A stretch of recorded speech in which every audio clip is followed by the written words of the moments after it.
A class action lawsuit has been filed against several major strip properties alleging price fixing of hotel rates. The lawsuit alleges that MGM, Caesars, Treasure Island, and Wynn casinos conspired to inflate their room rates since 2019. The lawsuit also names Rainmaker Group Unlimited as a defendant, claiming that the hotel properties shared information with Rainmaker, who in turn advised the properties what rates to charge consumers. So, what are the allegations against the defendants, and what is the legal basis to allege price fixing? And here to discuss it all is attorney Matt Hoffmann with Battle Burn Injury Lawyers. And thank you so much for joining us. Yes, thanks for having me. Yeah, happy to have you. So let's talk about this. What are the allegations of price fixing here? How does it work? So when you say price fixing, you're basically dealing with antitrust. And antitrust allegations, it's federal law. It's called the Sherman Act. Been around since the late 1800s. Teddy Roosevelt made himself famous as the trust buster.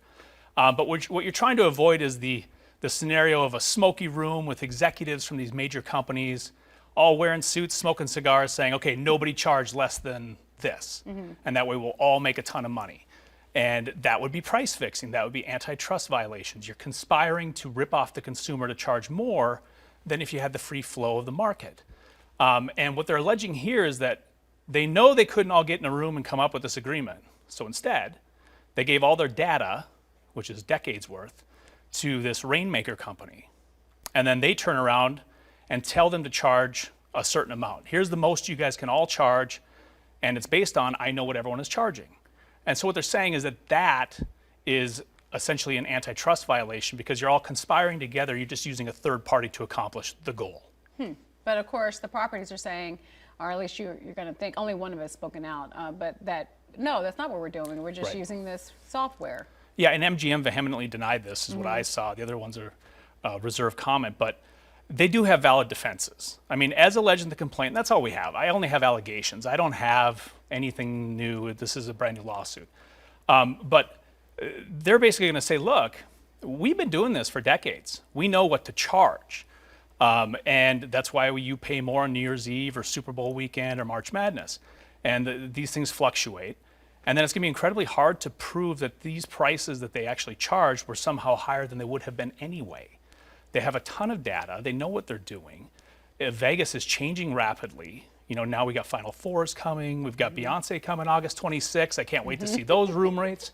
But they're going to look at it and say, look, it's 2022. Yeah, we charged a lot. So did everybody. Welcome to inflation. Labor is more, et cetera. So there's going to be a lot of defenses to this. My guess, it's a class action. Like most class actions, I'm old enough to remember Blockbuster, where the lawyers make tens of millions of dollars and we all get a gift certificate for $5. And that's probably what's going to happen with this. Everyone's going to sign on, and it's probably going to be much ado about nothing. It's going to be an incredibly difficult case to prove. Yeah, pretty interesting though that the name of the software is Rainmaker.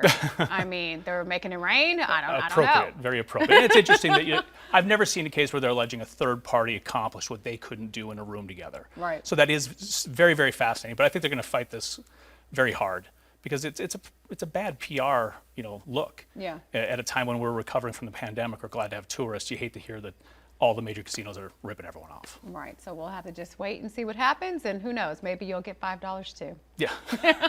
Or maybe 10, we don't know yet. Maybe 10. All right, thanks so much, man. We'll see you next week.